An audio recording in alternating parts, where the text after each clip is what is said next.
ಬಲೂಚಿಸ್ತಾನದಲ್ಲಿದೆ ಶಕ್ತಿಶಾಲಿ ಶಕ್ತಿಪೀಠ. ಈ ಶಕ್ತಿಪೀಠದ ಬಳಿ ಸುಳಿಯಲು ಭಯಪಡುತ್ತದೆ ಪಾಕ್ ಸೇನೆ. ಪಾಕಿಸ್ತಾನದುದ್ದಕ್ಕೂ ಇದ್ದ ಸಾವಿರಾರು ದೇಗುಲಗಳನ್ನು ಧ್ವಂಸ ಮಾಡಿ ಇತಿಹಾಸದ ಪುಟ ಸೇರಿರುವ ಇಸ್ಲಾಮಿಕ್ ಮತಾಂಧರು ಬಲೂಚಿಸ್ತಾನದ ಆ ಒಂದು ದೇಗುಲವನ್ನು ಕಂಡರೆ ಭಯಪಡುತ್ತಾರೆ ಎಂದರೆ ಆಶ್ಚರ್ಯವಾಗಬಹುದು. ಆದರೂ ಇದು ಸತ್ಯವಾದ ಸಂಗತಿ. ಬಲೂಚಿಸ್ತಾನದ ಹಿಂಗ್ಲಾಜ್ ಮಾತಾ ದೇಗುಲದ ಸುತ್ತ ಪಾಕಿಸ್ತಾನಿ ಸೈನಿಕರು ಬೀಡು ಬಿಟ್ಟಿದ್ದರೂ ಕೂಡ ದೇಗುಲಕ್ಕೆ ಹಾನಿ ಮಾಡುವ ದುಸ್ಸಾಹಸಕ್ಕೆ ಇದುವರೆಗೂ ಕೈ ಹಾಕಿಲ್ಲ. ಬಲೂಚಿಸ್ತಾನದ ಹಿಂಗೋಲ್ ರಾಷ್ಟ್ರೀಯ ಉದ್ಯಾನವನದ ದೂರದ ಆವರಣದಲ್ಲಿ ಹಿಂಗ್ಲಾಜ್ ಮಾತಾ ದೇವಾಲಯ ನೆಲೆಸಿದೆ ಮತ್ತು ಇದು ಭಾರತೀಯ ಉಪಖಂಡದ ಅತ್ಯಂತ ಹಳೆಯ ಮತ್ತು ಅತ್ಯಂತ ಶಕ್ತಿಶಾಲಿ ಶಕ್ತಿಪೀಠಗಳಲ್ಲಿ ಒಂದು ಎಂಬ ಪ್ರತೀತಿ ಪಡೆದುಕೊಂಡಿದೆ.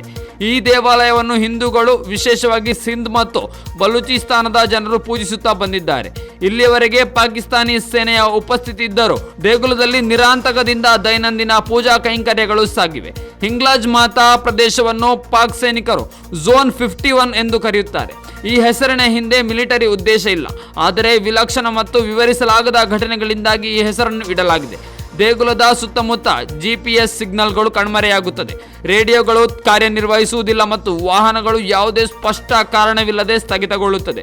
ಇದ್ದಕ್ಕಿದ್ದ ಹಾಗೆ ಭಯಾನಕ ಬಿರುಗಾಳಿಗಳು ಎಲ್ಲಿಂದಲೋ ಪ್ರಾರಂಭವಾಗುತ್ತದೆ, ಲೈಟ್ ಆಫ್ ಆಗುತ್ತದೆ, ಯಾವುದೋ ವಸ್ತುವಿನ ಶಬ್ದ ಕೇಳಿ ಬರುತ್ತದೆ ಎಂದು ಸ್ವತಃ ಪಾಕ್ ಸೈನಿಕರೇ ಹೇಳಿಕೊಂಡಿದ್ದಾರೆ.